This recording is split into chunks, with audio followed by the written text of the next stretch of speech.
The following podcast is brought to you by the Johners Podcasting Network, found exclusively at WrestlingWithJohners.com.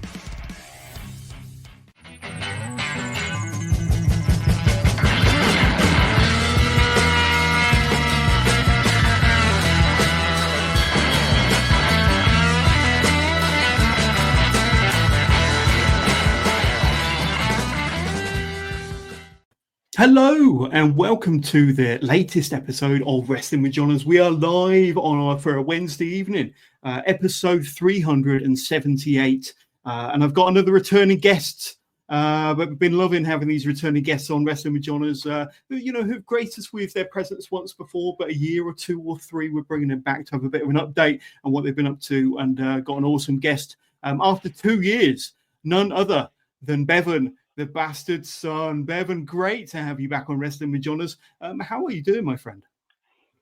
Thank you for having me, Johns. I really appreciate it, as always. Yeah, I'm good. Just getting over a little bit of a cold, but other than that, I'm good. But yeah, a bit crazy, like you said. It's been 2 years. That's a long time. Gone quick. It has been 2 years, and it's been busy. It's been a busy period of time for yourself. It's been a busy period of time for No Mercy Wrestling and various other things. But the BEVAN of 2025, what's he up to? How's he feeling? I know you're coming off the back of quite a serious injury at the moment, so give us a bit of an update. Yeah, unfortunately, about 6 or 7 months ago, I tore my hamstring, a grade 2 tear. When it actually first happened, I didn't know about it. It happened, and me being very, very silly, decided to not go to the hospital and not get it checked out. Because the week after it happened, I was going to be wrestling in my hometown, and I really, really didn't want to miss it. So, silly me, I went ahead and did it. Everything was fine with the match, got through it, no problem. And then there was a rumble later on in the day, at the end of the show, and it was literally something as simple as a kick. That's all it was. And I just kicked someone, and snap, it just went. And I had to kind of gingerly get eliminated from the Rumble. Problem was as well, I was meant to be in the final four, so we had to kind of work something on the fly. But it all worked out. It was all good. And then I was like, okay, maybe I should get it checked now. Something's definitely wrong. And went and got it checked, and unfortunately it was a grade 2 tear. So last 6 or 7 months I've just been rehabbing, going to the gym, rehab, and we're slowly getting there, and we're almost ready to come back now. Fingers crossed, and we're looking forward to that. I think we might have some news on possibly one of your first matches back a little bit later on, so stay tuned if you're keen to find out where you can see BEVAN The Bastard Son in action. But for a man that loves to compete, very, very competitive guy, that loves the kind of spirit of the fight and the spirit of the competition in that ring, what's it been like to kind of sit on the sidelines for the last 6 or 7 months? For somebody like yourself that's driven by competition and loves a good scrap, what's it been like, BEVAN? It's been tough. It has been tough. It's took quite a bit to get used to. More so, not so much the wrestling, like obviously the wrestling, but it was more like the camaraderie and the social aspect of it. I wasn't going to as many shows, and I wasn't seeing the people that I usually see on a weekly basis from around the country or around the different shows. So it took a little bit of getting used to that stopping quite quickly. But on the flip side of that, there's a little bit of a positive. It meant I could focus on the promotion side of things and the business side of No Mercy and VCW. So there was a silver lining to the cloud. Yeah, absolutely. We're going to continue our conversation with BEVAN very soon, but I just want to quickly remind everybody that, firstly, thank you so much for tuning in. If you are watching us live across YouTube, Wrestling with John's YouTube channel, then thank you so much. We're getting close to 4,500 subscribers on our YouTube channel. So thank you so much for supporting the channel. And don't forget, if you're watching us for the first time, don't forget to hit that like button and subscribe so you can tune into so many more interviews I've got lined up throughout the course of 2025. And just to remind you, if you're not aware, I've had some tremendous guests for 2025 already. The year started with Kid Lycos 2, one of the best young wrestlers on the scene in the UK, and of course, fantastic tag team wrestler. But 2024 was definitely a breakout year for Kid Lycos too. Also in January, we had Hustle Malone, the man behind Sacrifice Pro, having recently kind of come back from a long layoff himself, and we spoke about that and his transformation to the rebooted Hustle Malone in 2024, 2025. A couple of weeks ago, we had the Spectacular Twat, and I got a feeling that this man will be coming up in conversation a bit later on. But Charles Crowley was on the show for episode 375, and we've got a bit of a catch up because we had Crowley on also 3 years ago, back in early 2022. About his journey over the last 3 years with Progress and Canada and across Europe, and becoming an international champion over in France for Rick's Catch. And a couple of weeks ago, we had Liam Jones, one of the best young heavyweight wrestlers on the scene. And he's got a fantastic future. We spoke about him and EVW and Southwest Wrestling, and what a fantastic journey he's had. He's born to do this. Been in the business his whole life, and tune into that one to find out more about that. And last week, our guest was former NXT UK star Amir Jordan. A wonderful journey that's literally taken him around the world, and being signed by WWE and NXT UK after only 2 years of training, and being in there for the whole time, for the whole 4 years of NXT UK on the TV. And that journey has since taken him around the world, and he's just coming back off of an 8-month injury. But we're looking forward to seeing him over in Las Vegas over Mania weekend. Where he might show up, we do not know. But my next guest, next Thursday, the 6th of March, my first interview of March will be none other than this guy here. Let's be honest, one of the very best wrestlers, one of the very best performers in the UK, Europe, possibly further afield. Charlie Sterling will be joining me live next Thursday, the 6th of March. And of course, one half of the Progress Tag Team Champions. I think they're the only 3-time Progress Tag Team Champions in the history of that company. But let's be honest, I think Mr. Perfect is his favorite wrestler. He emulates Mr. Perfect, and I think he kind of emulates him in the ring all day long. And I can't wait to speak to Charlie Sterling, another returning guest. I think it's probably 4 years ago that I last had Charlie Sterling on the show. So it'd be great to catch up on everything he's been up to recently. But back to my guest, Bevan, the Bastard Son. When we last spoke, Bevan, it was you were just approaching the first anniversary of No Mercy Wrestling, and we were kind of leading up to, I think it was a show called Sweep the Leg, first anniversary. Now we're looking forward to their third anniversary, and their third anniversary show, No Mercy, No More. But firstly, 3 years of No Mercy Wrestling. It's another pretty cool and very special milestone, certainly for you that's been involved in the business that whole time. Yeah, absolutely. It's just to say it out loud is crazy. I mean, I never thought we'd get to the first anniversary, and here we are at the third, and hopefully we get to the 5th and the 10th and the 15th. So it is really cool to think about where we started to now and where we're going. Because the No Mercy of 2022 is completely different to the No Mercy of 2025 in many, many different ways. So I was actually to a little bit of research for this interview. I was looking at old stuff and old matches and old shows and stuff, and it is like night and day. It's like, even though the brand is there, it's like the presentation is so different and better and amazing, and it's like it feels like your child is growing up, that kind of thing. Yeah, absolutely. Are there any kind of noticeable standout things to you where you feel the company has grown and has evolved to what it is 3 years in 2025, leading up to its third anniversary and the next show, No Mercy, No More? How any distinguishing kind of features or characteristics of the company, of the brand, or special things that you believe it's kind of grown in or kind of developed as a brand and as a company? I think our production has taken an unbelievable huge step from the first show to now. We've actually started treating it more like a broadcast and more like television in a way, even though obviously we're not live, maybe soon, hopefully. But we've been thinking about it more like a broadcast, and since we've done that, I think the production and the presentation as a whole has just completely stepped up. And I'd go as far as to say we're one of the few companies in Wales, or if not the UK, that has that really good production, that really good presentation. Because myself and my team, we care about it. We care how the show looks. We care about how it is presented. I want, I want the young 6-year-old kid that comes into the venue, and the first thing he sees is massive production, the screens, the lights, obviously the ring, like everything. To me, at least, it's from the second they walk through those doors to the second they leave. That's the experience, and that's the experience I want people to remember. Like, obviously, the wrestling is important, of course it is, but I'm also counting the rest of it too.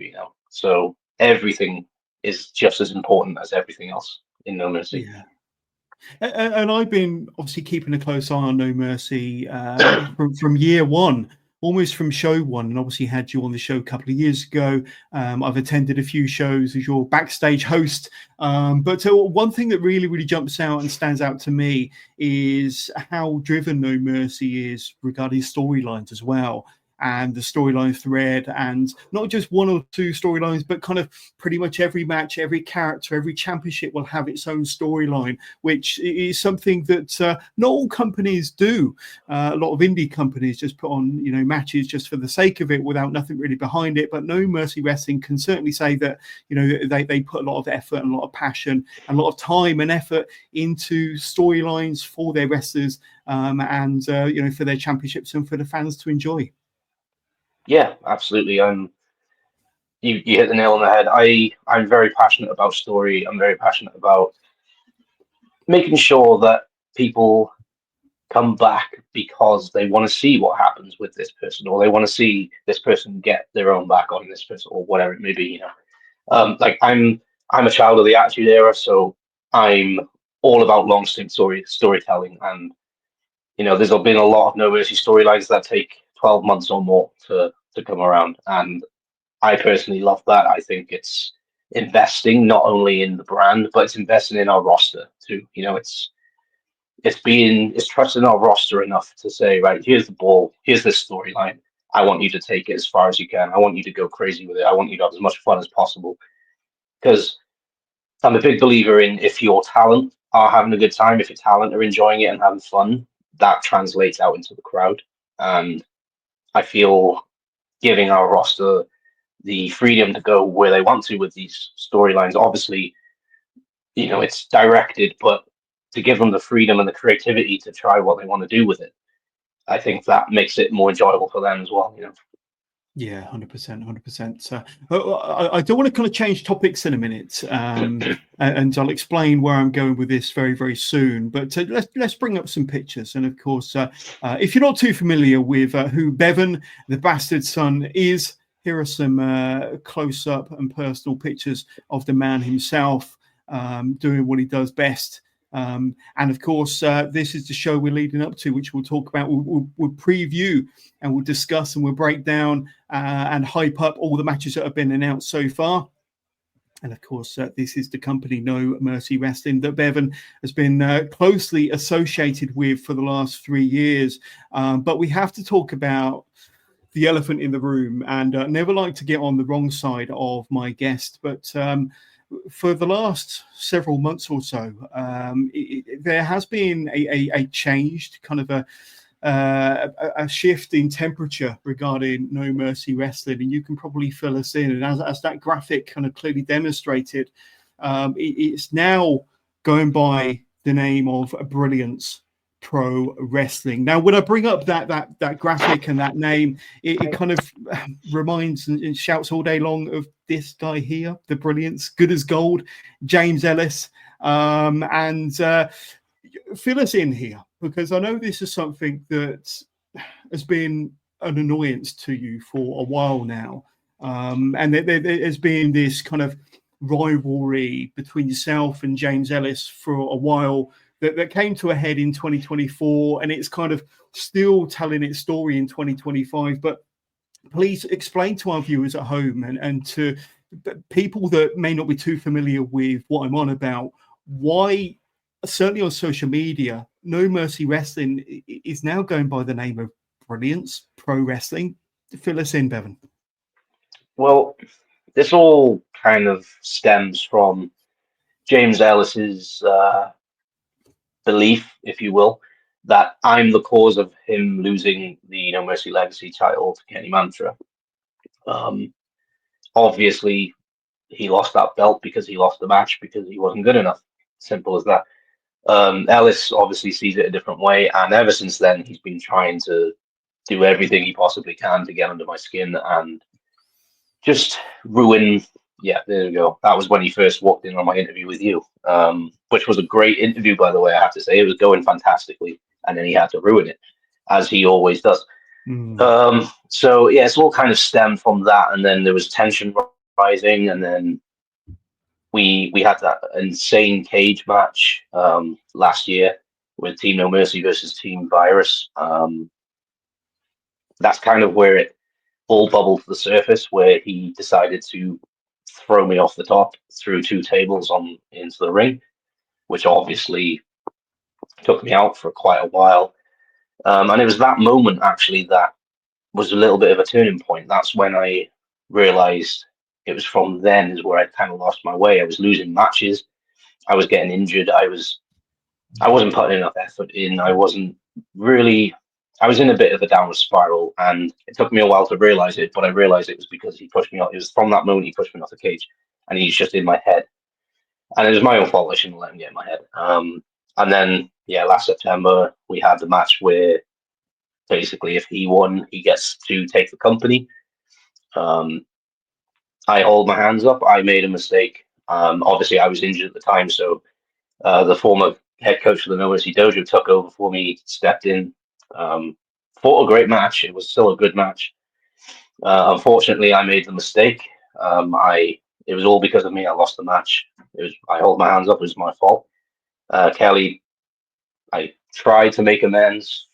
Kelly decided not to see it that way, and joined up with Alice instead. But yeah, there we go. That was the moment. So it's all a little bit up in the air at the moment. There's still legalities going on of who actually owns the name, because obviously I owned it when I first made it, but also I am a man of my word, and I did give the company to James Ellis. So yeah, it's kind of all up in the air right now, and I can't really say much legally about what's happening with the name and who's having what, and whether No Mercy will be a separate thing and he'll continue with Brilliance Pro. I don't know yet, but hopefully it's going to get resolved soon. And as a man of who carries a lot of pride in what he does as a professional and as a former promoter and owner of No Mercy Wrestling, and obviously you've had to sit on the sidelines, not only being injured and having to recover from this injury, but also to watch James Ellis kind of run things from the sidelines under his kind of guise, his vision of Brilliance Pro Wrestling. But for a man that kind of carries himself with pride and the amount of blood, sweat, and tears that he poured into No Mercy Wrestling, how must you be feeling, kind of having to kind of sit and watch what he's doing effectively to your company? It's not fun. it's really not. I'll admit that. But as I said, I'm a man of my word, and I said I would give him the company if I lost, and we lost. So I'm not going to go back on that. Yeah, it sucks. And obviously I was injured as well at the same time, as you mentioned. So it was like a bit of a double dagger in the back. But yeah, it's been really, really difficult to just kind of watch what he's doing. Obviously, because VCW Pro Wrestling falls under the banner of No Mercy as well. So he's by proxy kind of taken that as well. And yeah, he's been causing chaos there too. So my commissioner of VCW, Cue Ball, he's been telling me that he hasn't been allowed into the building, and there's lots going on. There's lots and lots going on. Exactly. So, yeah, Cue Ball's been in touch saying that since the Brilliance has taken over ownership, Brilliance Pro Wrestling, that he's out as commissioner of VCW. calls him an absolute wet wipe, and I think that's Yeah. being mild about it. Thank you, Cubal, for tuning in and for sending us that. And of course, we are live, so please send us through your questions, your comments, and thank you so much for tuning in. But obviously, you got your No Mercy fans out there that are tuning in and wishing you all the best. But I think we've spoken enough, at least for the meantime, about Brilliance Pro Wrestling. But no doubt that brand, that name, that logo, and that certain individual might pop up a little bit later on. Let's look at more kind of brighter, more positive times. And certainly in the last couple of years since we last spoke, let's have a look at some of your personal highlights and some of the highlights that we can celebrate from No Mercy Wrestling. And the first thing I want to bring up is when this happened here: the good, the bad, and the badass. And this was very much a No Mercy Wrestling show when yourself and your childhood hero Scotty 2 Hotty took on the virus of Dale Johnson and Adam Crater. And there you are with Scott Garland, with Scotty 2 Hotty backstage. Here are some pictures from the show. It was a sold-out crowd in the Caerphilly Leisure Centre, the same place where the next show is going to be taking place. We'll discuss that in a minute. And there he is getting the hot tag with yourself. But thinking back, and that's getting close to maybe a year and a half ago now, November 2023.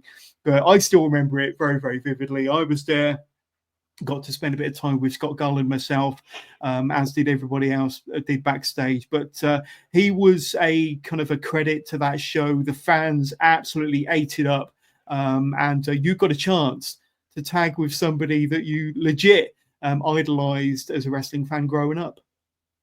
Yeah, absolutely. Sometimes I have to remind myself that actually happened, because in the wrestling business, there's a saying, you've got to actually sometimes stop and realize what's happened, because everyone's so go, looking forward. You have to actually take some time and realize just the experiences that you've had.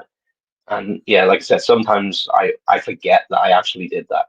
And I was thinking about it the other day actually, and was looking back at the match and the photos, and yeah, I have to pinch myself. It's like you said, he's a legitimate hero of mine. When I was a child, I genuinely would dream of being into Too Cool with Scotty Hotty and Grandmaster Sexay. So I was the biggest mark for Too Cool in the world. I had everything. I had the glasses, I had the shirts, I had the hats, all of it. And for me to actually make that dream come true, literally a dream come true, it was off the chain. And then, like you said, Scott just being there, and because we had a seminar before the show as well, and him sharing his unbelievable amount of experience, whether it be WWE or wherever else he's been, and obviously just after that he became a producer for AEW as well. Yeah, it was just priceless information, priceless experience shared. Everyone there loved it, of course, and just him sitting in the locker room, just he wasn't a guy who was like, oh, I need my own private locker room, I need first class travel, I need all this, all that. He's just like everyone else. He's a normal dude, and he sat in the locker room with everyone else sat next to doesn't matter who it was on the card, he'd have time to speak to them, and if they asked him a question, he would answer it. It's it was just such a fresh breath of fresh air to see a veteran and a bona fide star of his caliber just being so down to earth and so cool. Because I have been around some quote unquote stars who aren't quite as nice and giving, but Scott was just genuinely such a nice guy, and yeah, it was an unbelievable experience. I'll never ever forget it. It was so cool. Indeed. You might say it was too cool, but that's another joke for another day. But no, he was very, very giving, especially backstage during the show. He was talking with all the talent, taking them all under his wing. I also want to talk about something that maybe within the last couple of years you've introduced the No Mercy heavyweight champion. Of course, your very first champion was Jay Joshua. And I think that this probably happened back in 23, early 23. There he is, looking absolutely fantastic with that championship bout. And I've got to say, a beautiful, beautiful championship bout. And then almost a year ago, in March 2024, Joseph Connors dethroned Jay Joshua to become the second ever and new No Mercy heavyweight champion. He's held the championship now for nearly a year. Jay Joshua held it for about 176 days. So within the last couple of years, you've had two incredible athletes, two incredible wrestlers and performers, and legit two of the very best in the UK, holding that title, holding that championship and representing No Mercy Wrestling. But I don't think you could have found or had two better performers, two better wrestlers in the whole of the country, in the whole of the UK, to represent No Mercy as its heavyweight champion, could you? Yeah, 100%. Jay Joshua, probably, and this is not exaggeration, probably one of the most underutilized and underrated wrestlers, not just in the UK either, like worldwide. He's that good. He's so bloody good, and he just needs that one little, I don't want to be cliche and say break, but he just needs the right person to take notice, and he's going to be going. And yeah, he's just so phenomenal.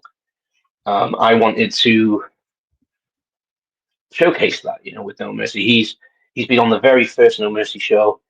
Unfortunately, he had to miss the last couple because of other commitments, but he's been a day one guy with us. He was on the very first show, and ironically fought Kenny Mantra on the very, very first show, who's now the Legacy champion. So it shows like the nice full circle moments we have with our talent and our championships and stories. But yeah, Jay Joshua, absolutely deserved it, and just was a great champion. There's no other way to put it. He was a great champion, and unfortunately, the way Joe Connors took it from him wasn't, some might say, wasn't the most ethical way, but it is what it is. The match stands, and now it's Joe Connors, who is also, I would say, arguably one of the best wrestlers in Europe, if not the world. Obviously has his training school elevation as well, and Joe passing on his knowledge obviously is going to be invaluable, because he came down and has done a few seminars for us as well when we had the No Mercy Dojo. So yeah, like you said, two very, very deserving champions, two very, very good talents to have the belt around. Absolutely. And speaking of champions, let's talk about this guy here, Kenny Mantra, the reigning defending No Mercy Legacy champion.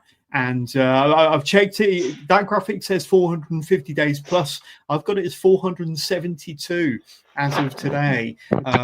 So I mean, he's been a fighting champion. He's been a defending champion. But with Kenny Mantra, he went on a journey with No Mercy Wrestling. He really did go on a journey, and I think he struggled to find his feet in No Mercy Wrestling. And like I say, he was going through his own battles, his own mind games, and his own kind of turbulence inside his own head as to why he couldn't get that win and why he couldn't get that winning streak. But he finally managed to, and he actually defeated the Brill, James Ellis, to become the No Mercy Legacy champion 472 days ago. And since then, he's been on a tear, and he's demonstrated why he's possibly one of the most underrated wrestlers in the local area, certainly in South Wales, maybe in the UK. But he's one of the most talented wrestlers that I've seen in a ring, and I think he's only getting better. And I think that championship has been the making of him, and he's also helped to elevate that championship. So talk to me a little bit about Kenny Mantra. Yeah, 100%. Kenny, I've known Kenny for a good number of years. I knew him before No Mercy, actually. So he's been around, Kenny. He's been around. People don't realize just how long he's been around. As you said, it took him a while to find his footing, I think, as a wrestler, not just as a wrestler, but as himself. It took quite a bit of time for him to find his footing and find the groove and find a bit of a rhythm.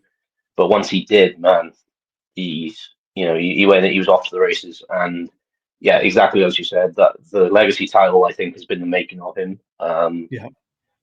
Up until the point of winning the belt, he was having a bit of a struggle. He was finding it difficult to get a win, or just to get a little bit of a rhythm going. And I think once he focused himself on James Ellis and getting that belt off him, because obviously James Ellis while he was a fighting champion himself and had a long reign himself, some of the ways he defended the belt were less than, honourable, shall we say. So a lot of people wanted to see him lose the belt, and I think the way that Kenny came up chasing it when he finally got it, obviously I was there at that moment when he won that belt. It was unbelievable. It really, really was. And the fact that I could be like just a small part of giving him that moment, it was really cool. I really, really enjoyed it. As you can see it on the footage, he completely loses it. There's nothing fake, if you will, about that reaction. It's pure, genuine emotion. And when he walked through that curtain, he just dropped and was in floods of tears. Everyone hugged him, and everyone was just really happy for him. Because I like people that really deserve something. I like seeing them win and get it, and that was exactly that moment. He really, really deserved it. 1,000%, 1,000%. And I want to talk about two other individuals. Now, when we last spoke 2 years ago, we were speaking about the first ever Iron Cobra tournament winner, who was Shane Hook.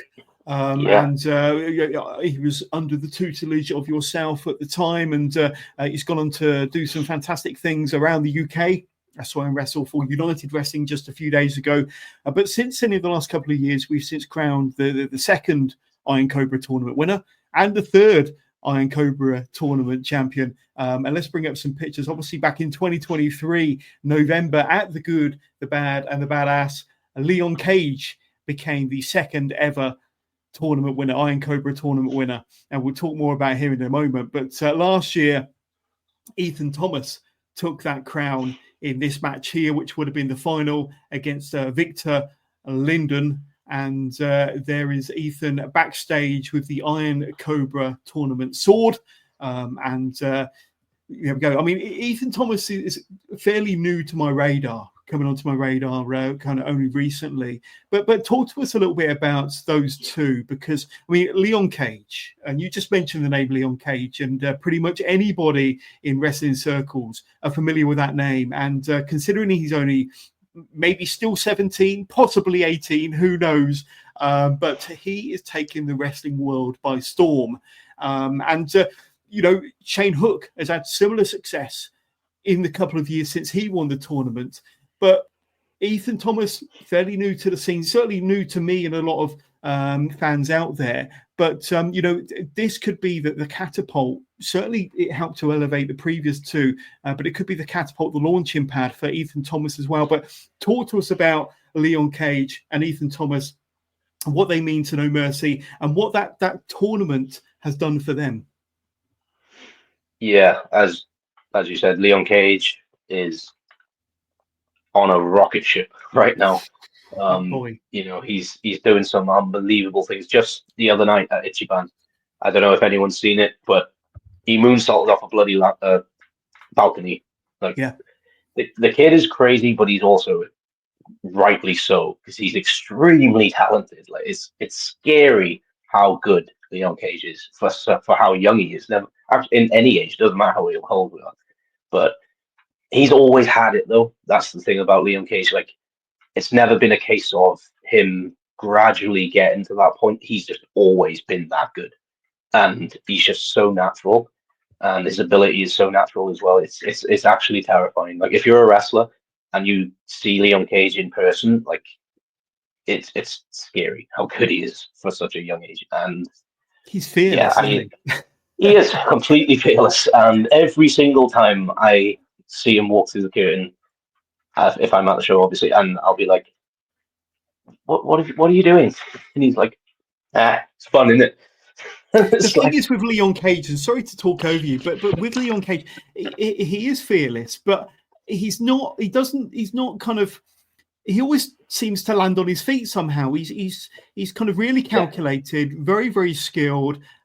He's not kind of like I'm trying to search for the words, but he's not reckless at all. Yes, exactly. Everything he does means something, and everything he does is effective, which is putting him up there in kind of the upper echelons of talent. In the UK or further afield, for sure. He's just so talented. It's insane. Exactly the word I was going to use is he's not reckless. He's fearless but not reckless. He'll always do the things he does he does. It's not just for the sake of it. Like you said, he does things for a reason. He does things that mean something.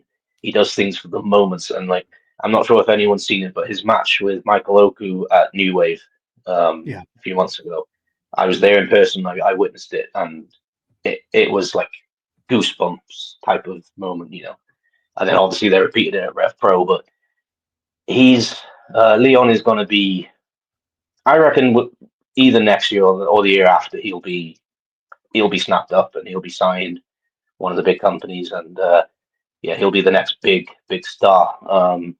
I think he's following very, very closely in Leon Slater's. Again, ironic first name. He's following very close behind Leon Slater's path in the fact that he's getting it. So I reckon within the next year or two he'll be signed with someone. But again, going back to the whole our roster going in full circle, Leon Cage was actually the referee in the very first Iron Cobra tournament, and then obviously within the second, and then won that one. Same for Ethan. Ethan was actually, I think he was a referee as well in the first Iron Cobra before he became an in-ring performer. And then obviously second one he failed at in the second round, and then finally the third one he won. So it's a long. Yeah, there's the photo. Good thing about that photo as well. So you got Ethan there, you got Kenny Mantra, and you got Sammy Gallagher. Those three guys, they all started training together at the same time, I believe, in what used to be Valley Championship Wrestling. What we took over is now VCW Pro Wrestling. But it was a really nice moment for those guys because obviously Ethan won the Iron Cobra, Kenny Mantra had the Legacy title, and then Sammy Gallagher was wrestling Kenny for that belt as well on the same show. So it was a nice feel-good moment for all three of those guys because they started training at the same time together, and now they're doing the same on the same show. Because it took a while for maybe a couple of them to like reach the same level as the others, or they'd be on different levels of shows or something like that, and then finally they're all at the same level and they're all on the same show. And it was a nice moment for everyone involved. That absolutely. And Cue Ball's been in touch again. Thank you, Cue Ball, watching live at home on YouTube. Very proud of Ethan Thomas. He's come a long way. I'm glad he took my offer of entering the recent Iron Cobra tournament back last year at VCW Ringland. So thank you, Cue Ball, and obviously somebody that knows Ethan very, very well. Somebody else has been in touch. We've got Keris James, who's watching us live at home via YouTube.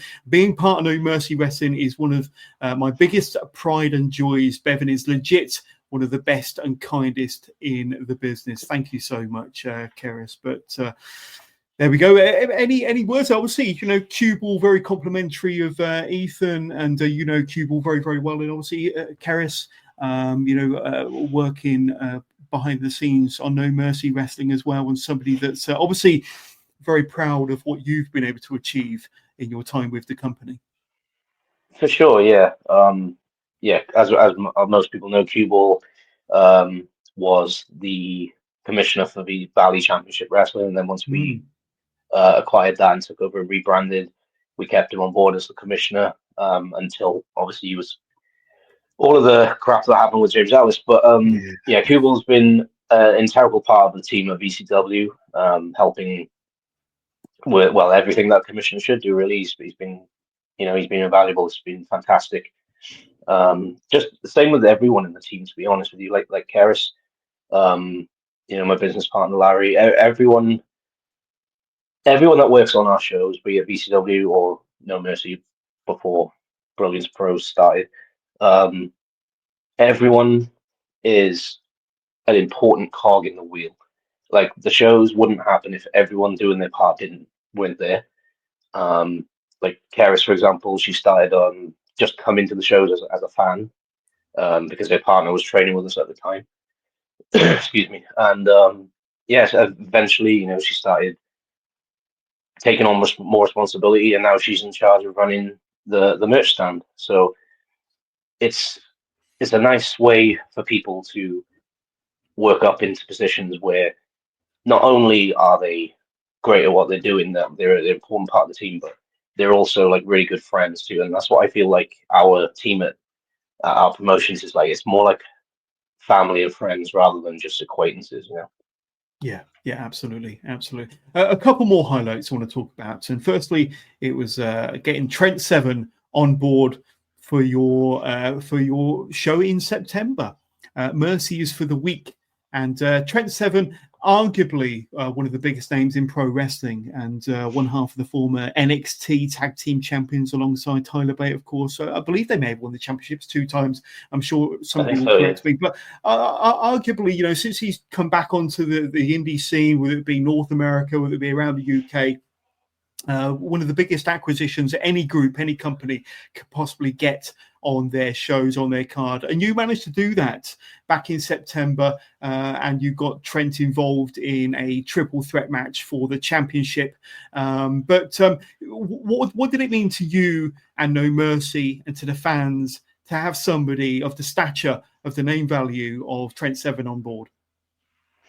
It was, as you said, a great acquisition for our roster, a really good signing.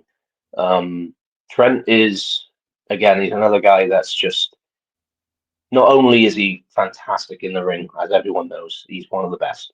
He's great to have in the locker room. He's a true locker room leader, and he just makes everyone around him feel great. He's always positive. He's always, boosting people up. He always says to everyone around him, he's like, "If you have any questions, I'm here. Ask me." And he truly means it when he says, "If you want my help, I will help you," and he will do anything to help anyone. And I think that's a huge trait to have as a great locker room leader. He just wants to. He doesn't want to just boost his match. He doesn't want to just boost everyone else's. He wants to boost the show as a whole, and that's exactly what he did in September.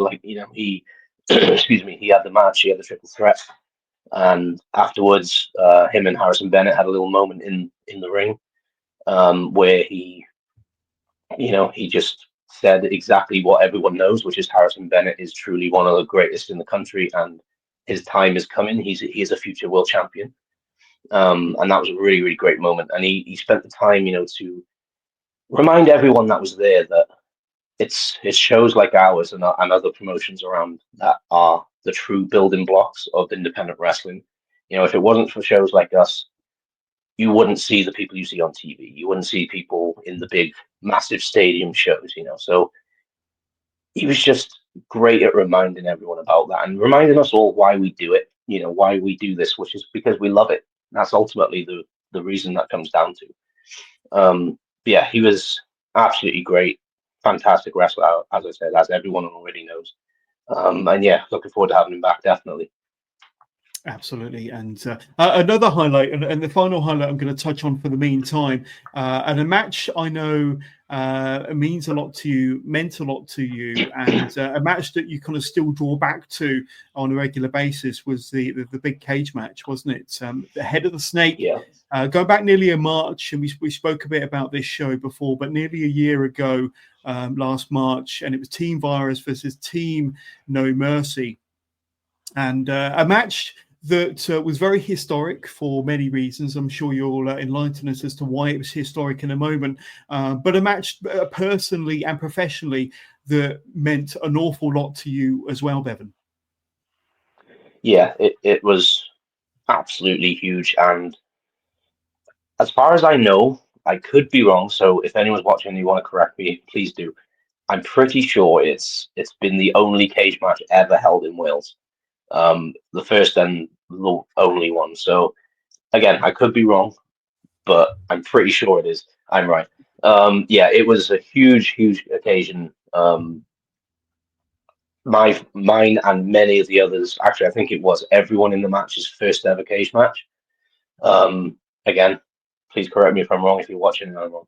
But yeah, I'm pretty sure it was everyone involved. It was all of our first cage match, and it had that big fight feel. It was like, if I could, I wish I could have. If I could have had, how they do on WWE when they bring the cage down with all the lights and the do do do do do. If I could have done that, I would have, because I wanted that kind of. But you still had that feel, didn't you? You still had that Yeah, big match yeah, feel. yeah. So even without that, yeah, I still managed. We still managed to get that aura around the match, because again, it was a storyline that we built up for like nearly a year.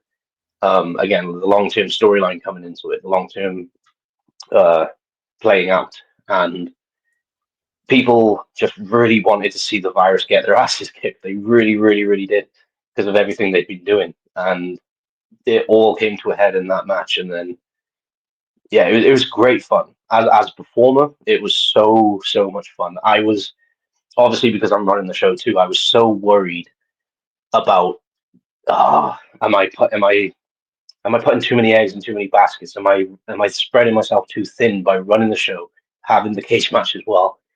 But it actually went fantastic. It went so much better than I was expecting, on my part anyway, for my performance. But yeah, there's a free documentary on our YouTube channel actually about the lead up to this show and that match. It's called Uncaged, if anyone wants to watch it, and you can see a little bit behind the scenes of how we prepared for that show and how we prepared for the cage. Yeah, but it's like you said, it's probably one of our No Mercy's most memorable matches, I would say.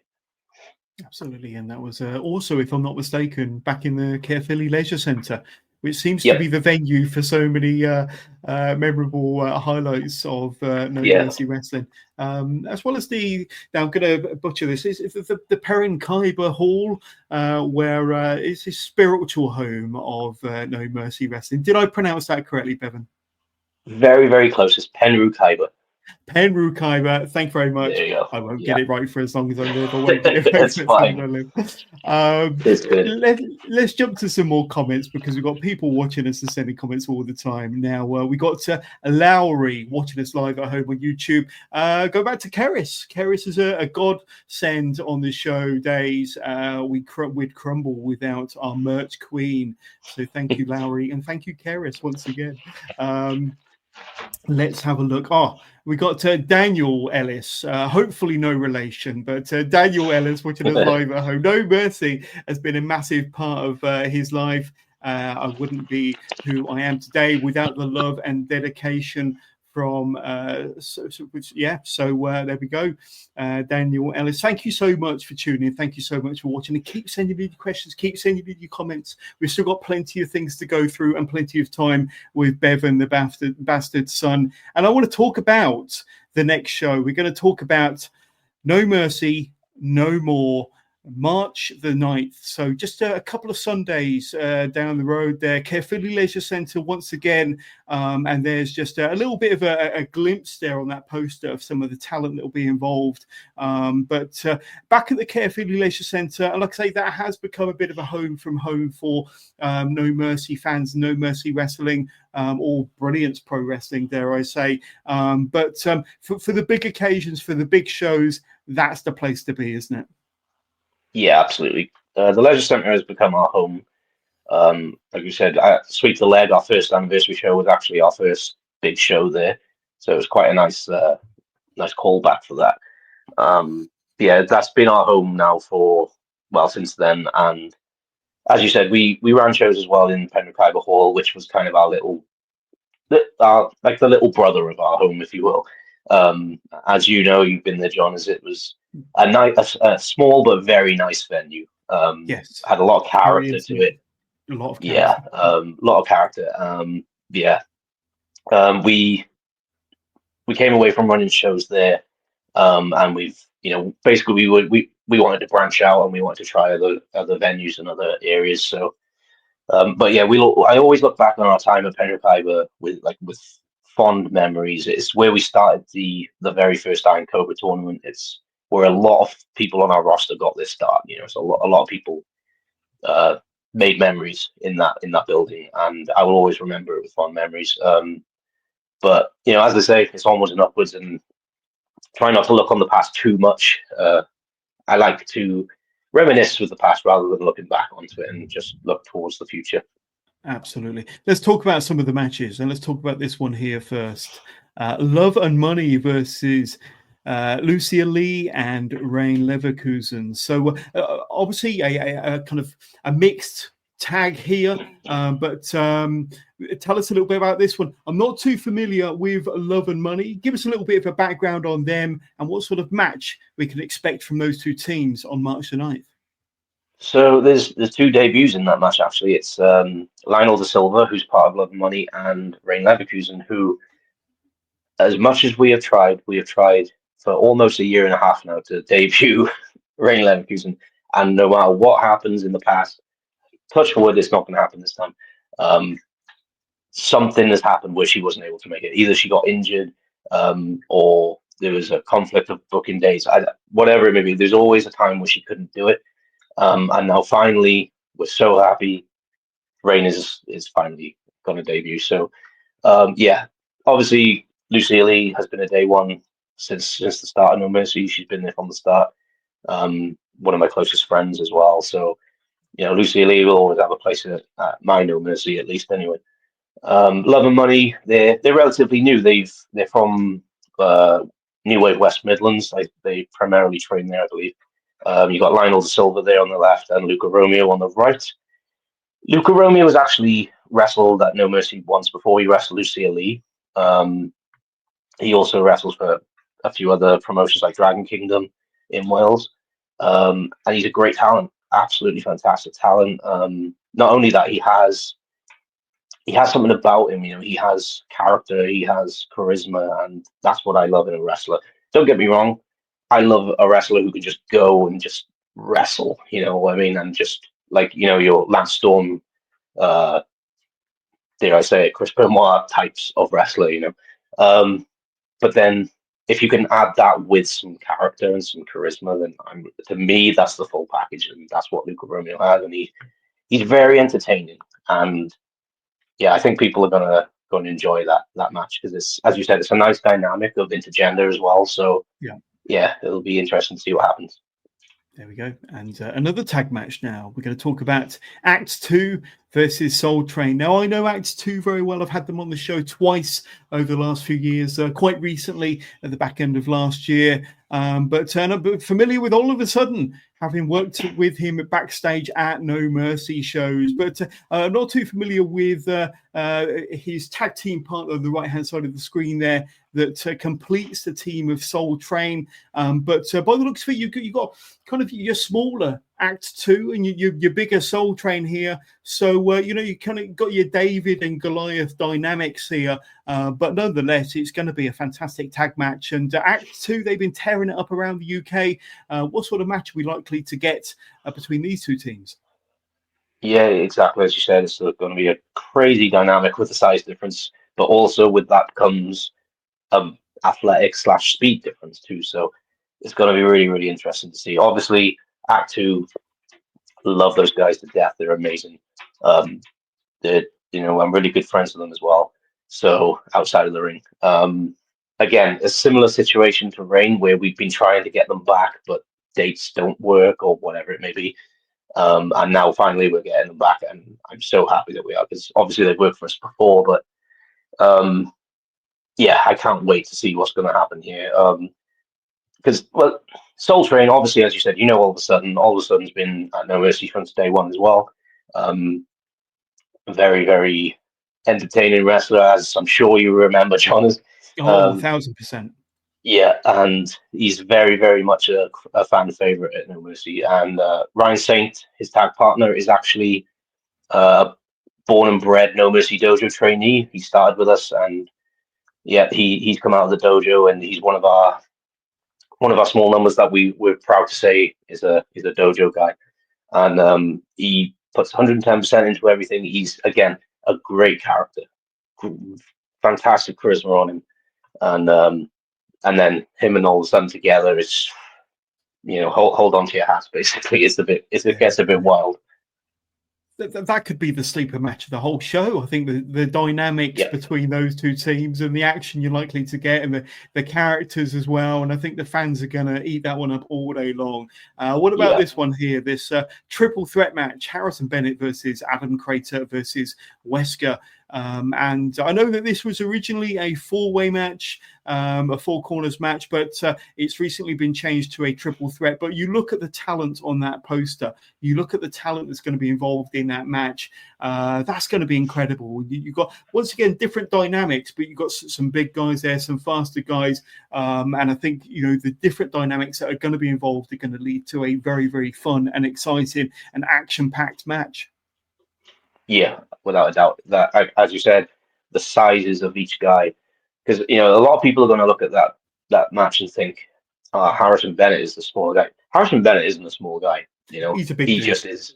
He's just fast and he's very athletic. And that's the difference. But and also you can't forget about the history with Wesker and Adam Crater with the whole virus thing. So whether or not that's going to play into it, it remains to be seen. But yeah, that triple threat it's again. All of these matches on this card have the ability to be match of the night, and that's what I love about this card. It's just you don't know which match is going to take the crown, and it could be any of them legitimately. 1000%. And got to talk about this individual here because Charles Crowley will be making his return to No Mercy Wrestling at No Mercy No More. Now, it's been a little while since Charles Crowley was last in a No Mercy ring, probably going back a few years, if I'm not mistaken. But finally, he makes his return back to the Carefully Leisure Centre. And I don't think you could have picked a bigger name. You spoke about Trent Seven earlier, debuting for No Mercy last September. But to have Charles Crowley, and considering his growth and his journey since he was last in No Mercy, and I said it's probably about 3 years. It probably is about 3 years ago since he was last on a No Mercy show. But he's now kind of grown and developed to be one of the biggest names on independent wrestling around the world, not just the UK. And congratulations, to Brilliance Pro Wrestling / No Mercy Wrestling for getting him back on board. Yeah, exactly. Charles Crowley is unbelievably talented. I find a lot of people forget how good he is in the ring because of how good he is at everything else as well. Obviously he's a fantastic talker. He's got one of the best characters ever. And he's just the full package. Charles Crowley is the full package. He's got everything you need in a wrestler. But as I said, a lot of people forget how good he is in the ring too. He is very, very, very good in the ring. And the last time he was at No Mercy was actually at Penrith Iver, and they had that crazy Home Alone street fight match with Act 2, actually, him and Wesker versus Act 2, which was off the absolute chain. It was mental, as you can imagine, with Crowley and weapons and based on Home Alone. So it went a bit wild, but it was still so fun. But yeah, it's so cool to see him back. And I don't think he's actually been back to Wales since then either. So it'll be his first time in Wales since then too. Brilliant. And I'm going to bring up that graphic one more time because shout out to Elliot93, the awesome graphic designer. I know he's been doing your No Mercy's graphics for a long, long time now, and a good friend of mine, good friend of yours, but one of the best, if not the best, wrestling graphic designer in the world, hands down. I'm sorry to do this. We got to talk about this individual. Brilliance Pro Wrestling, the Brilliance James Ellis, and it says there, and this is probably because he forced Elliot to put it on the graphic, that he's going to be gracing the fans with his presence. I don't know if you kind of want to add to that, or if you have any comments, or maybe what we might kind of expect or get from the Brill on March the 9th. I think it's personally, obviously, I'm not going to be there, so I don't know. But personally, I think it's just going to be more of his usual drivel of me. Look at me, I'm the best. Look at me, everyone bow down to me. Which eventually is going to come bite him in the ass. Of course, it is. It always does. But let's just say I would love to be there when it happens. Tell you that. And that's all I got to say on him. Yeah. Let's move on. We've got two more matches to talk about. And this one is hot off the press because I think if you're watching this live, this was probably only put out on No Mercy and Brilliance Pro Wrestling social channels about an hour ago, if not less than that. But this one here is going to be an Iron Cobra ladder match. Shane Hook, the winner of the very first Iron Cobra tournament back in 2022, versus Ethan Thomas. We've spoken about these two individuals, but Ethan Thomas, the most recent Iron Cobra tournament winner from 2024, and on March the 9th from the Caerphilly Leisure Centre, these two will be going head-to-head, and not just head-to-head, they'll be going head-to-head in a ladder match. So another huge stipulation between two, let's say, the current and former Iron Cobra tournament winners.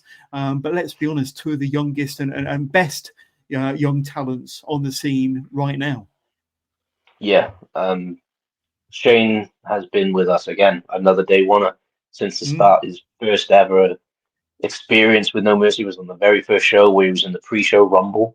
And then obviously he moved on to much bigger and better things. And yeah, Shane has always been the guy. He's kind of been like someone I've always wanted to look out for. Not that I don't look out for all of my roster members, but because he started with us at the dojo as well when he was quite young, I've always felt a little bit of a kinship and responsibility for him. So I'm so happy to see what he's moved on to and what he's doing now, because again, he's another one. I think if his couple of injuries that he had recently hadn't happened, he would have been probably at the same place, if not more, than Liam Cage as well right now. And obviously they have a tag team as well, Rising Tide. So yeah, Shane's another one who's just going to be taking off again, this year or even next year, but if he hasn't already.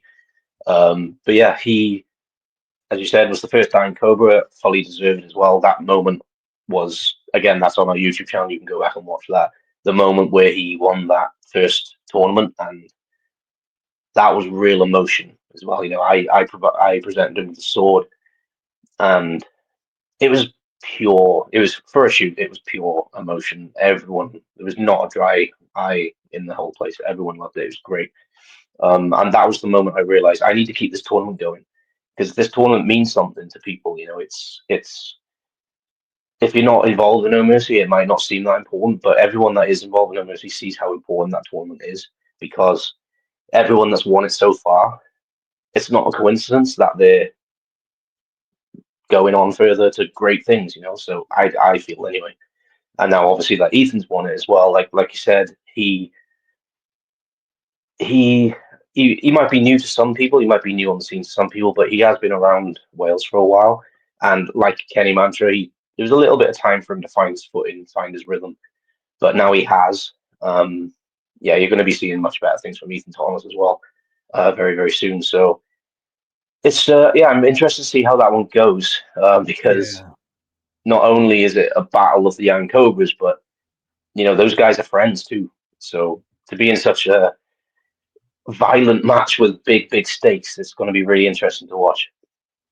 Yeah, absolutely. And like I say, those ladders will definitely play an important part in that match. And considering the two athletes that were involved in that match, there's going to be a lot of high flying and, dare I say it, dangerous action going on. Where, obviously, neither one of them wants to come out on the losing end.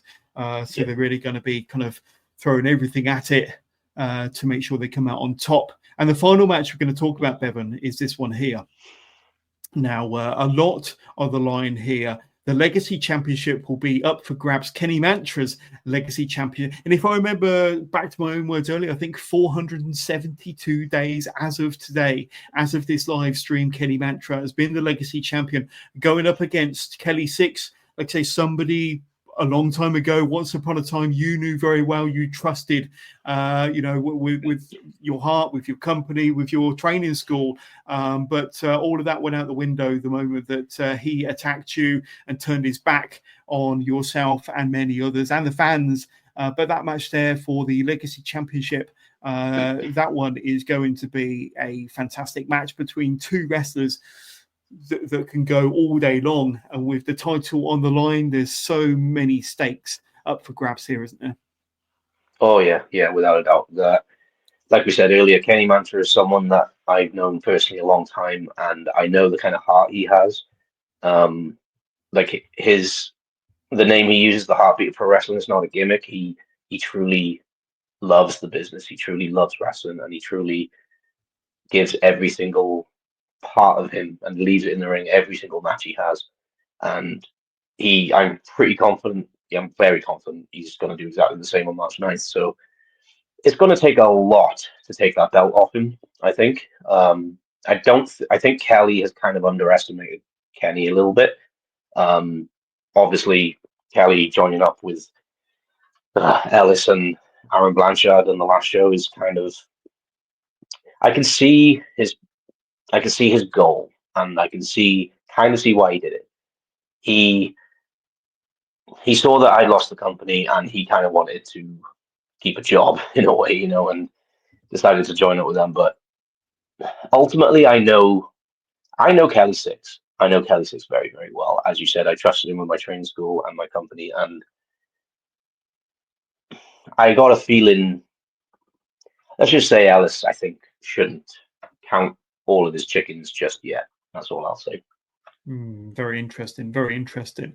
But there may well be more announcements. Just stay tuned to No Mercy socials, and we'll kind of run through what those are a little bit later on. But there's all the details on screen. The Caerphilly Leisure Centre, and you can get your tickets just by going to nomercywrestling.co.uk. Scan the barcode on screen, or go to any of their links from their social pages, and it will take you straight there. And we'll talk more about the website. We'll talk more about where you can get tickets and No Mercy on-demand content. But nomercywrestling.co.uk, that's the main website where you can get your tickets today, or while the barcode's on screen, get your phones out and scan that now. But No Mercy, No More, Sunday the 9th of March. You're not going to want to miss that.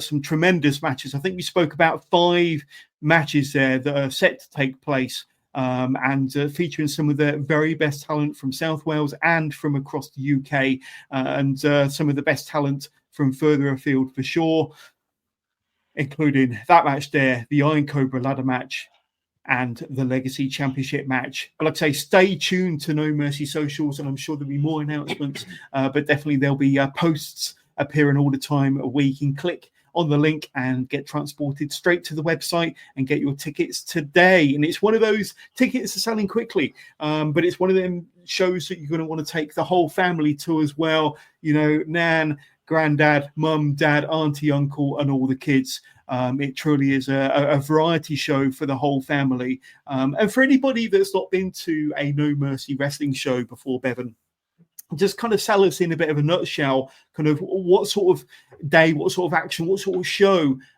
could you be experiencing if you get them tickets today? Yes, it's exactly as you said. It's a family-friendly, fun for all the family event. Like that's what we've always prided ourselves in, is including everyone, no matter what your age, no matter what your demographic. We feel like there's at least one part of the show that you're going to like, if not all of it, and hopefully it would be all of it. I imagine it will from the reviews we've had. But yeah, it's we very, very focused on, like you said, everyone being involved, whether it's your grandmother, your niece, your nephew, your grandson, whoever it may be. Everyone is welcome, and everyone. We try to produce the show that's going to give everyone a great time, not just one demographic. So, and of course you've got all the added extras. Like, unfortunately, VIP is sold out, which obviously is great, but unfortunately, if you want a VIP, you can't get them. But we have our VIP packages, which includes meet and greets. They include reserved front row seats, freebies, lots of different perks. But even general admission, you get, excuse me, you can buy the meet and greet add-ons if you wanted to do that pre-show meet and greet as well. So obviously we've got great merchandise, we've got refreshments at every show, we've got the wonderful Sticky Ink. People at Sticky Ink, they do our merch stand, they do all of our merchandise. They're fabulous people. Go check them out too.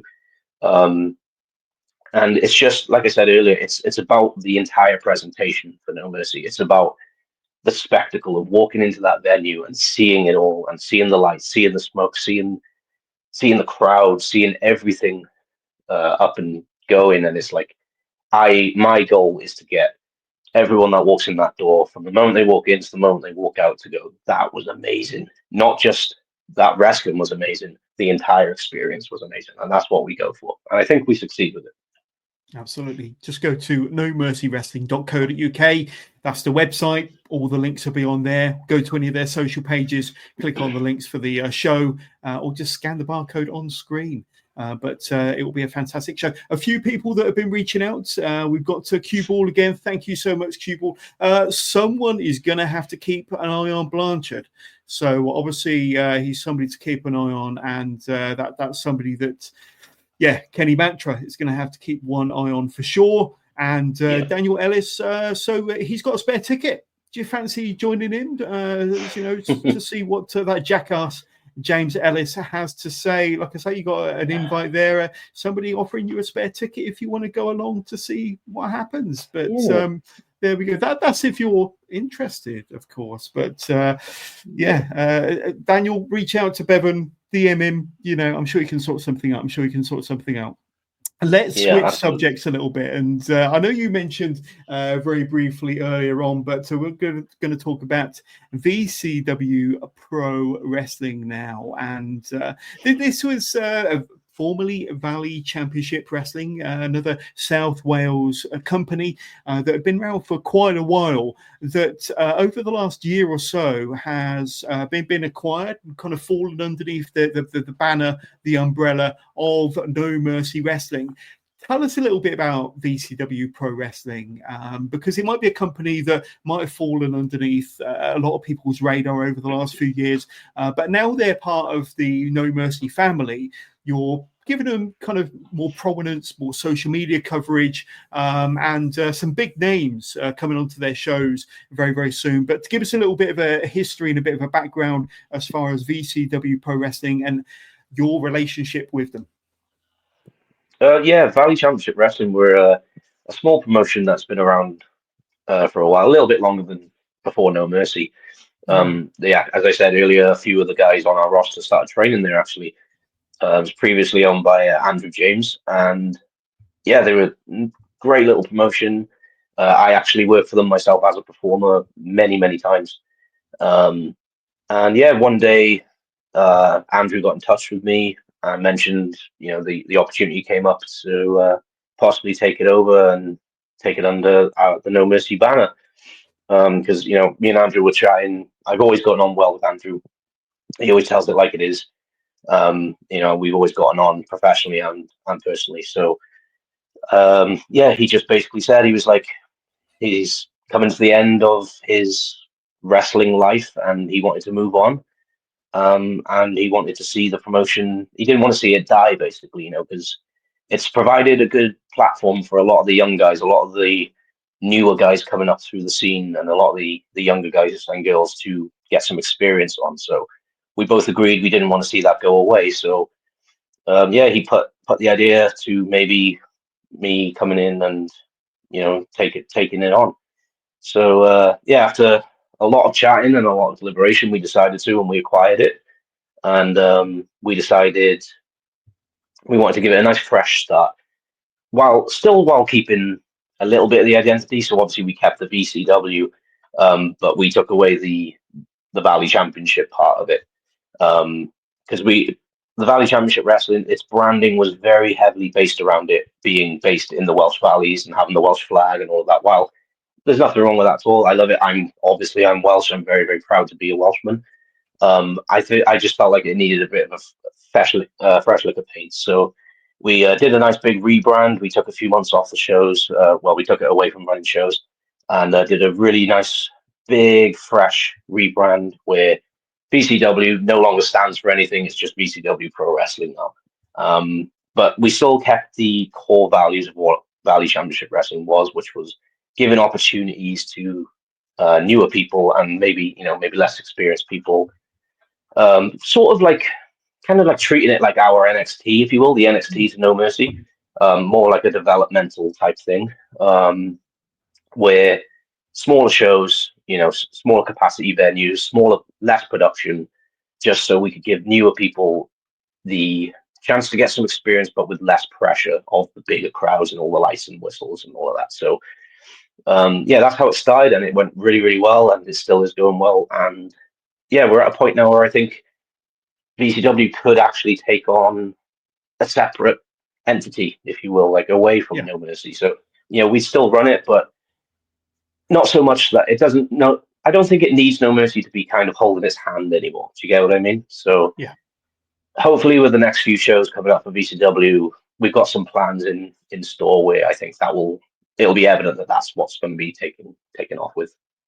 Absolutely, and we've got obviously the graphic for their next show, Ballroom Blitz 2, Sunday the 13th of April. So just over a month away from Newbridge Memo, and you can get tickets from vcwprowrestling.co.uk. There's the graphic for the next show, and of course the big announcement is that LA Taylor will be making her VCW debut on April the 13th, Ballroom Blitz 2. So a big acquisition there, getting LA Taylor involved in VCW for the next show, Ballroom Blitz 2. So it's looking like a bit of a stacked show, looking at the poster, and certainly having LA Taylor involved as well. Oh yeah, having LA Taylor involved is massive for VCW. Like as I said, it was originally meant to be.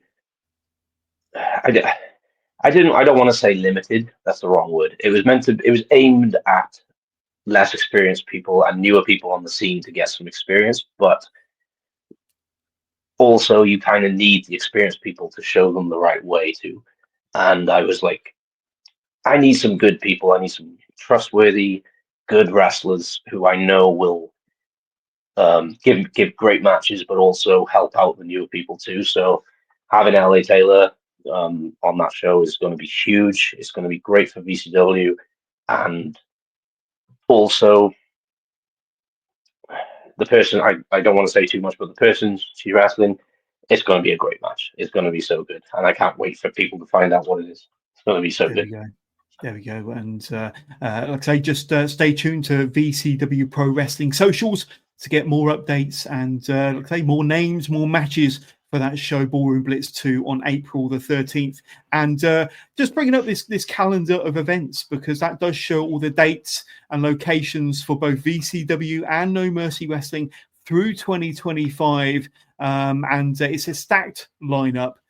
Shows for both brands there all the way through to the end of the year.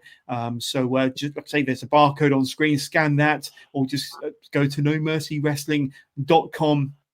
We can get all of your ticket information and show information through 2025 and support VCW Pro Wrestling and No Mercy Wrestling as well. But a couple of things, and I probably asked you about this the last time you were on the show, but the wrestling scene in the South Wales area at the moment, Bevan, like I say, it's always been strong. Historically, it's always been strong. Historically, it's always given us some of the biggest and best names on the UK scene for the last 10, 15 plus years. But looking at it now, looking how it continues to grow, and you've got some excellent schools in South Wales that are kind of really bringing on and nurturing the young talent, not just in South Wales, but they're kind of exploding and branching out all across the UK. We mentioned the Shane Hooks, the Leon Cages, and various others. I've got a bit of a list of names here, but some of the big South Wales names that really, really jump off the page. We mentioned Jay Joshua earlier, Wild Boar, Flash Morgan Webster, of course, Mark Andrews, Harrison Bennett, Adam Crater, who's really, really come on over the last couple of years. There's a name change there, a presence about him. He's kind of really exploding onto the scene as this kind of big man to be reckoned with. Eddie Dennis, Shane Hook, Josh Holly, Leon Cage, James Ellis. Some names there. Say you've got experience of 15, 20 years, you've got experience of maybe the last 1 or 2 years, and many more that you can probably, tell me for days of all the young talent that are coming up through the scene. But the South Wales scene in 2025, I think it's one of the strongest times it's ever been. Yeah, without a doubt. Wales is taking over, and I know I'm biased saying that, but it really, really is. Like you said, you just look at that list of talent you mentioned there. they're in every promotion everywhere in the country, and there's a reason for that, and it's from the great training that we have here, and the great shows, and the fact that for the most part we all work together. We all help each other out. We work extremely close with New Wave. I actually train with Brendan White at New Wave now. I've for my rehab for my hamstring and getting back into the ring, I chose to train there to get me back into ring shape, and I'm very, very glad I did, because it is hands down the best training. It's fantastic, and obviously you've got other places doing training. You got Exposure, you've got All Style Pro in Swansea, you've got many, many different places, and it's people can't deny it anymore. Wales is the place to be for wrestling, or at least South Wales in the UK, and I'll stand by that, and I'll die on that hill. And it's going to get it's going nowhere but up, either, because there's so many new people coming through as well. Like, I was at a recent induction class at New Wave not too long ago, and some of the newer people who might just be starting out training now, they're fantastic. They really, really are. And it's like these new crop of people, like in the next year or two, they're going to be just as good. They're going to be just as passionate, just as hungry. And obviously it's great that they have all of these different shows to step straight onto, because when I started, or people started before me, it wasn't like that. You didn't have a school in every city. You didn't have a show every single week to go to and network at. So it's never been better to be a new wrestler in Wales right now. It's or even the UK. It's just fantastic.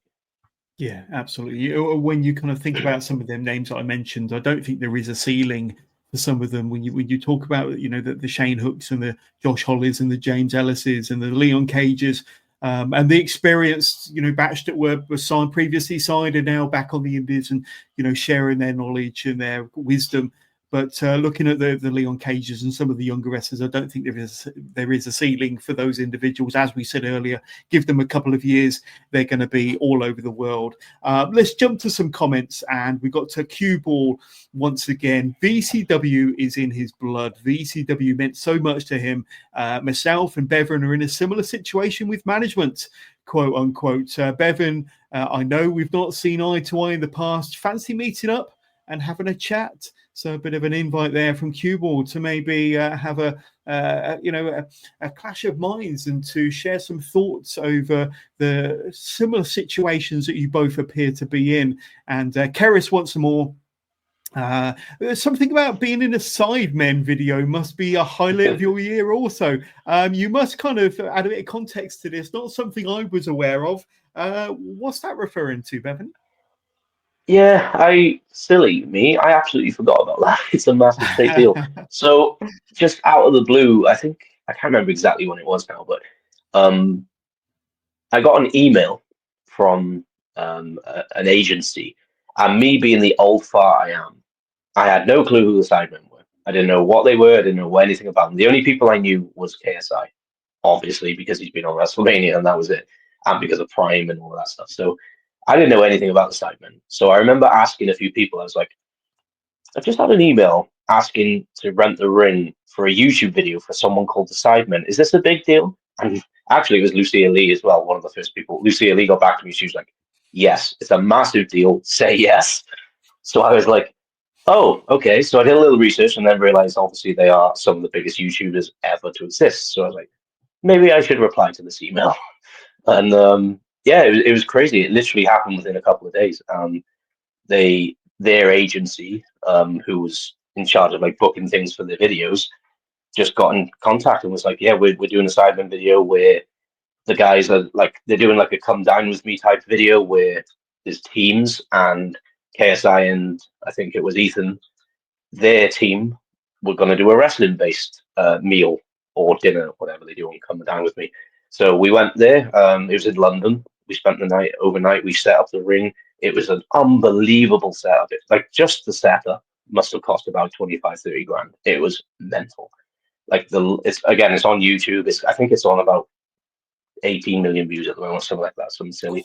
And it had the setup of one of the top like indie shows. It was like Rev Pro at the copper box. It was insane. Very, very small, but that level of production, and it was just crazy. And I took we had Kenny Mantra come along and a big rig as well, and yeah, we did a little skit with them, a little bit of a wrestle. I was the announcer, so I got to announce all the guys there because I was injured at the time, so I couldn't wrestle.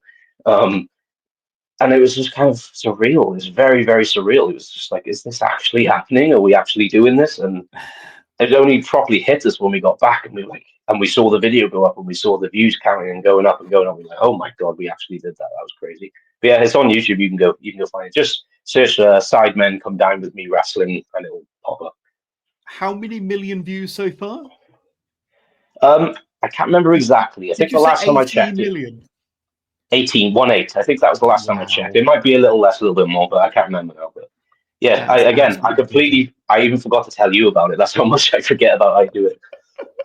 Thank you, Keris, for jogging our memories on that one. But thank you, Keris. Thank you, Cue Ball, and thank you to everybody that's been sending in questions and comments throughout this broadcast. And thank you to everybody that's watched. We're not quite done yet, because scrolling along the bottom of the screen are all of No Mercy's socials, and one or two there for Bevan as well, including a website where you can kind of go to the website as a bit of a one-stop shop, and also the on-demand service as well. So Bevan, I'm going to hand it over to you.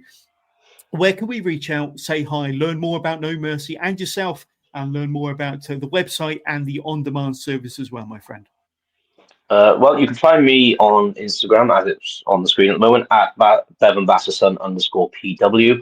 I do have a X profile, but I know I don't really use it anymore because I find Twitter to be the cesspit, so I don't use it. But you can find I'm on Facebook too. Again, I don't really use that too much. Instagram is the place to find me for my wrestling stuff. But then No Mercy, all of the above. You got Facebook, you got Instagram, you got X, you got YouTube, all the same at No Mercy Wrestle with an E, not ING. Someone took it, and I'm really annoyed at it. But yeah, at No Mercy Wrestle for Facebook, Instagram, X, and YouTube, and actually TikTok as well. We're on TikTok too. We don't post that much, but yeah, we have a little bit of content on there. But and then of course you've got the on demand, which is demandnomercy.co.uk, where you can see the entire back catalogue of all of our shows, and there's a couple of free things on there as well, like the documentary and various other things like that. But also, yeah, the YouTube, we upload to the YouTube very, very regularly. Free matches, highlight videos, again, the documentary as I talked about earlier.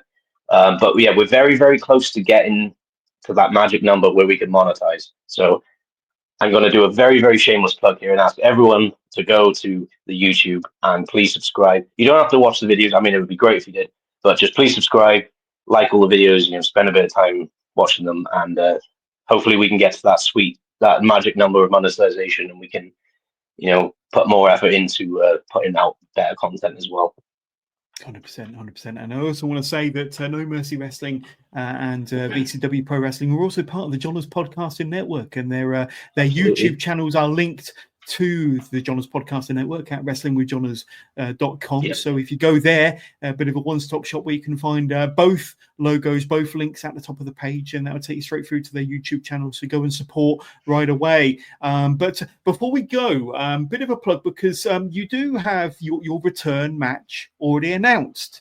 Now, I don't know how widely known this is, but this is going to be your first match back for Dragon Kingdom Wrestling. And it's actually against an individual who we've mentioned once or twice already during this broadcast, Ethan Thomas, in a no-holds-barred. Now, some might say that's more your wheelhouse than it is Ethan's, but what a return match to have, and what sort of a shock to the system is Ethan going to likely have with a returning hungry, enthusiastic Bevan on his hands? Well, the great thing about Dragon Kingdom, just a little bit of a history with them, they're a great company. Everyone should go check them out. It's run by some friends of mine. I started working for them from their very first show. I've kind of been behind the scenes helping them out with advice, and I don't want to say mentoring, but just helping out with advice, that kind of thing. And I really, really love the shows. They put on some fantastic stuff, really, really good shows. But ever since the first show, I've been in a little bit of professional rivalry, shall we say, with Ethan Thomas, and it's just kind of gotten worse and worse. And then obviously when I got injured, I wasn't able to wrestle, so I moved on to commentary. And Ethan just decided to keep badgering me, and he's the bully in this situation, by the way. I have to say, he has been bullying me, not the other way around, not what everyone's telling everyone. He's the bully. So I decided to stand up for myself on the last show, and I, maybe lashed out at Ethan a little bit, shall we say. And they decided to make the match no holds barred for my return match too. Can you believe that? Like, my very first match back, and it's going to be no holds barred. Not only is it that though, that day I land from a very well deserved holiday in Florida that I'm having, by the way. So that day I land, I'm going to drive back from Heathrow Airport, jump in the ring van, go to Dragon Kingdom, set up the ring, and then have a no holds barred match with Ethan Thomas. So hopefully I don't get too sunburnt and he doesn't hit me too hard with a kendo stick or something like that. Yes, and let's hope you're not jet lagged as well. But That too. Yeah. Could be plenty of factors that might play into Ethan Thomas's favour here. But just going to bring up the scrolling banner along the screen. And just a quick reminder, at the top of the show, I mentioned that my very next guest is going to be one half of the Progress World Tag Team Champions, Charlie Sterling, next Thursday, live on Wrestling with John's, Thursday the 6th of March, and arguably one of the very best wrestlers in the UK, if not further afield. Charlie Sterling will be joining me live, probably close to 4 years since he was last on the show, but check that one out, a fantastic guest. But speaking of fantastic guests, Bevan, the Bastard Son, episode 378 of Wrestling with Johners, your second appearance, and let's not leave it so long next time. We'll get you back again, hopefully under better circumstances, and we'll be able to talk about maybe kind of the demise of Brilliance Pro Wrestling. Who knows? But I'm just going to bring up this graphic again, because go and support Brilliance Pro Wrestling. No Mercy, No More. Sunday, the 9th of March, from the Caerphilly Leisure Centre. There's a big old QR logo on the left-hand side there. Scan that now, or go to the website, nomercywrestling.co.uk, where you can get your tickets. Pick up your tickets for the Caerphilly Leisure Centre right now. You will not be disappointed. Some tremendous talent and matches have already been announced. But Bevan, the Bastard Son, just want to thank you so much for being a great friend and a fantastic guest on episode 378, my friend. Thank you so much, John. I really appreciate it, mate, as always. Take care. Best wishes.